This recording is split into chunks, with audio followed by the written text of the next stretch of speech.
जब आपका अस्तित्व भी नहीं था, जब आप अपनी माता के गर्भ में भी नहीं आए, उससे पहले से परमेश्वर आपको जानता है। वो प्यार करने वाला परमेश्वर है। आमीन, हालेलुया। सो आज मैं आपको शिक्षा देना चाहता हूँ एक, और मैं चाहता हूँ आप ध्यान से सुने। मैं जब गवाहियाँ सुनता हूँ मैं बहुत ब्लेस्ड होता हूँ, मैं आपको बता रहा हूँ। आज भी जब मैं गवाहियाँ सुन रहा था, क्योंकि जब परमेश्वर के बेटे और बेटियाँ अपना अधिकार जान जाते हैं और अपने अधिकार का इस्तेमाल करते हैं, और उसके बाद वो अपने जीवन में महान गवाहियों को देखते हैं, इसीलिए लगता है प्रभु जो ये हम कर रहे हैं इट्स वर्थ इट। आमीन। आपकी गवाहियाँ इस मिनिस्ट्री का रिवॉर्ड है। हर एक ट्रांसफॉर्म लाइफ, हर एक जीवन जिसमें परिवर्तन हुआ है, हर एक चंगाई, हर एक छुटकारा, every marriage that was restored, हर एक परिवार जो टूटने से बच गया, हर प्रकार की जो गवाही है वो हमारे लिए हमारा पुरस्कार है असली। वो हमें बताती है कि हम और हियाव से, अपने पूरे आत्मा से, अपने पूरे प्राण से, अपनी पूरी शक्ति से इस सेवकाई को करें। आमीन।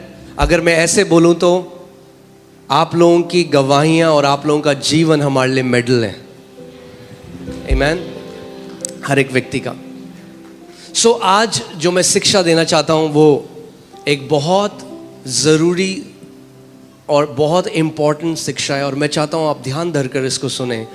बिकॉज मेजॉरिटी ऑफ क्रिश्चियंस, बहुत सारे मसीह लोग नहीं जानते इस बात को, और इसीलिए सफ़र कर रहे हैं, जबकि मसीह ने उनके लिए सफ़र किया। मैं ये नहीं कह रहा हूँ इस दुनिया में हमें सफरिंग नहीं आएगी, मैं ये नहीं कह रहा हूँ कि मसीह के पीछे चलना यानी फूलों की चादर के ऊपर चलना है, मैं ये नहीं कह रहा हूँ। मगर मैं ये कह रहा हूँ आपको उन चीज़ों के लिए सफ़र करने की ज़रूरत नहीं है जिन चीज़ों के लिए मसीह सफ़र कर चुका है। उसने आपको अधिकार दिया है बीमारियों के ऊपर, दुष्ट आत्माओं के ऊपर। आमीन। सो आज मैं आपको विश्वास का एक तीसरा पहलू बताना चाहता हूं। दो पहलू आपने अच्छे से सुने हैं, मगर आज तीसरा जो पहलू है जो बहुत ही इंपॉर्टेंट है। पहला हमने सुना था विश्वास कैसे आता है, सुनने से। और बहुत ज़्यादा मैं जोर देता हूं इस बात में कि आप ध्यान धरकर सुने, क्योंकि जो सुनने वाले मसीह नहीं है उनके जीवन में कोई फल नहीं है। जो सुनता नहीं है वचन को, वो किस खेत की तरह था जहां बीज कहां बोए गए, सड़क के किनारे। यानी उनका हृदय उस तरह की भूमि को दर्शाता है जो सड़क के किनारे है। उनके जब वो वचन नहीं सुनते, ना वो सुनते हैं, ना वो सुनना चाहते हैं, ना वो समझना चाहते हैं। और ऐसे मसीह जब कलीसी आते हैं वो केवल अपना चमत्कार के लिए वीज़ा लगा दो ये और वो सब ठीक है, हम आपके लिए प्रार्थना करते हैं, मगर इस घर में जो एक सबसे बड़ा एक वैल्यू है वो है कि हम परमेश्वर के वचन का आदर करते हैं। आमीन। अगर आप ध्यान से परमेश्वर के वचन को सुनने वाले हो, आपको पता भी नहीं चलेगा, हल्के हल्के आपके जीवन में कैसे बदलाव आने लग जाएगा। याद है मैंने आपको 2 हफ्ते पहले बताया था, बाइबल कहती है, इंग्लिश बाइबल में लिखा था, the ground on its own automatos, अपने आप से पृथ्वी फल फलती है, अपने आप से ग्रोथ आती है। सो पहला आपका जो काम है, और हमेशा हमें इस बात को ध्यान रखना है कि हम सुनने वाले हो। क्या सुनने वाले हो? Good news. क्या सुनने वाले हो? Good news. क्योंकि हम सराउंडेड हैं बैड न्यूज़ से। हाँ, आपने अगर कोई आपने न्यूज़ देखी तो क्या पढ़ रहे हो, हज़ारों लोग वहाँ मर गए, वहाँ भूकंप आ गया। और अगर आप हमेशा बैड न्यूज़ को सुनोगे तो वो क्या करेगा, वो आपके हृदय में इन्फ्लुएंस करने लग जाएगा। Whatever you hear affects your speaking. Your hearing affects your speaking. आपका सुनना आपके बोलने के ऊपर प्रभाव लाता है। यानी जो कुछ आप बार बार सुनते हो, आप जानोगे भी नहीं, अपने आप आपके मुंह से वो बाहर आने लग जाएगा। इसीलिए कोई भी विक्टोरियस लाइफ, चंगाई, छुटकारा, बढ़ोतरी, हर एक चीज सुनने से शुरू होती है। परमेश्वर का हर एक काम कैसे शुरू होता है? सुनने से। The Bible says because you heard the gospel. सबसे पहले कैसे हमारा उद्धार कैसे हुआ? सुनने से। हमारा उद्धार दान करने से नहीं हुआ, हमारा उद्धार किसी धार्मिक, हमने सुसमाचार को क्या किया? सुना सबसे पहले। So that's the first foundation of faith. We hear the good news and we don't just hear the good news, we keep hearing the good news. हम लोग सुसमाचार को सुनते रहेंगे।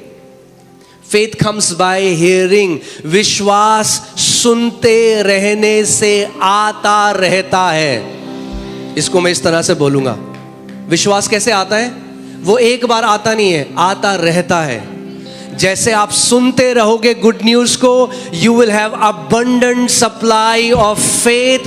वो ऐसे झरने की तरह है। जब आप गुड न्यूज सुनते रहोगे, जब आप सुनते रहोगे कि यीशु मसीह ने लहू बहाया, जब आप सुनते रहोगे कि उसने हमें धर्मी बना दिया है, जब आप गुड न्यूज को सुनते रहोगे, आपकी विश्वास की सप्लाई फुल होगी, फुल। आमीन। आपका टैंक फुल होगा, और जब आपका टैंक फुल होगा, आपके हवाई जहाज का आप ऊंचा उड़ोगे। सो जब कभी डर लगने लगे, जब कभी चिंताएं सताने लगे, जब कभी अनसर्टेनिटी आने लग जाए आगे क्या होगा फ्यूचर में, go back to hearing the good news. वापस चले जाओ और सुसमाचार को सुनो। बहुत जरूरी है सुनना। यीशु मसीह का सबसे बड़ा चैलेंज पापी लोग नहीं थे। पापी लोग नहीं थे। पापी तो बहुत कंफर्टेबल थे उसके सामने। उसका सबसे बड़ा चैलेंज था अल्ट्रा रिलीजियस पीपल, जो जैसे पास्टर सामर्थ बोलते हैं, घड़े आत्मिक लोग, ओवर स्पिरिचुअल पीपल। और बार बार वो सुनना नहीं चाहते थे प्रभु जो बोल रहे हैं। क्यों? क्योंकि उन्हें लगता था उन्हें सब कुछ आता है। जो धर्मी लोग हैं, जो धर्मी नहीं, धर्मी तो अच्छे लोग हैं, जो स्पिरिचुअल, जो फैरिसिकल लोग हैं, प्रभु ने कहा फरीसियों की खमीर से बच के रखना अपने आप को। क्यों खमीर का उदाहरण क्यों दिया परमेश्वर ने? क्योंकि जो स्पिरिचुअल प्राइड है ना, आपको पता भी नहीं चलेगा। आप जानते हो, एक चूहे को, जो चूहे की दवाई चूहे को मारने के लिए होती है, जो आटे में मिलाते हैं, आपको पता है वो कितनी परसेंटेज डाली जाती है उस आटे में? उस आटे में 95% अच्छा आटा होता है और 5% पॉइजन होता है। मगर 95% अच्छा आटा होता है, 5% पॉइजन होता है। मगर जब वो मिलाया जाता है, चूहा जब खाता है तो मर जाता है। ऐसे ही खमीर भी काम करती है। वो थोड़ी सी मिलाई जाती है और पूरा आटे को खमीर बना देती है। प्रभु यीशु मसीह ने कहा ऐसे ही आत्मिक घमंड भी है। थोड़ा सा अगर आप अलाउ करोगे, आपके पूरे स्वभाव को बदल देगा। आप दूसरों को तुच्छ जानने लग जाओगे, आप कंपैरिजन में चले जाओगे, और फिर पता क्या होगा? आपको लगेगा आपको किसी से सीखने की जरूरत नहीं है। सबसे बड़ा घमंड का चिन्ह क्या है? मुझे सीखने की जरूरत नहीं, मुझे बहुत आता है। जो बोलता है मुझे बहुत आता है, बाइबल कहती है उसे कुछ नहीं आता। हम सब आखिरी सांस तक स्टूडेंट हैं परमेश्वर के वचन के, और हम सीखते रहेंगे। Nobody has arrived। प्रभु यीशु मसीह को छोड़कर और कोई सिद्ध नहीं है। हम सब सीख रहे हैं। आमेन। हम सब बढ़ रहे हैं साथ में एक परिवार की तरह। सो बार बार प्रभु यीशु मसीह एक बात कहता था लोगों से। वो कहता अगर तुम्हारे सुनने के कान हैं, यानी कईयों के एक्सेसरीज हैं, दिखाने के हैं। वो कहता है अगर तुम्हारे, अब जो प्रभु बोल रहे हैं, अगर आप नॉर्मल लैंग्वेज में बोले, प्रभु कान सुनने के लिए तो होते हैं। वो कह रहा है अगर तुम्हारे सुनने के कान हैं, यानी बहुत सारे लोगों के सुनने के कान नहीं हैं।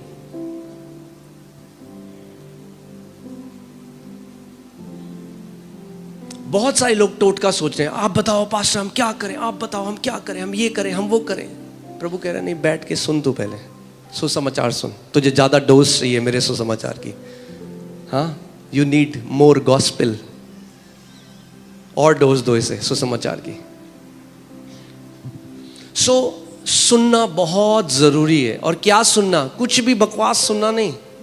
आज कुछ भी यूट्यूब खोलो, पता नहीं क्या क्या लोग बोल रहे हैं। नहीं।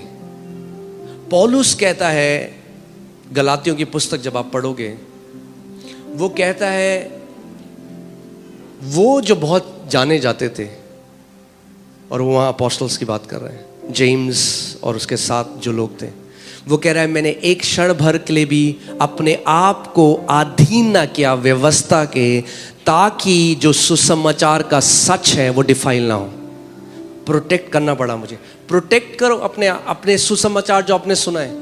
कई मसीह हर मीटिंग में जाते हैं, सब कुछ सुनते हैं, फिर अंदर क्या बन जाता है? सांबर,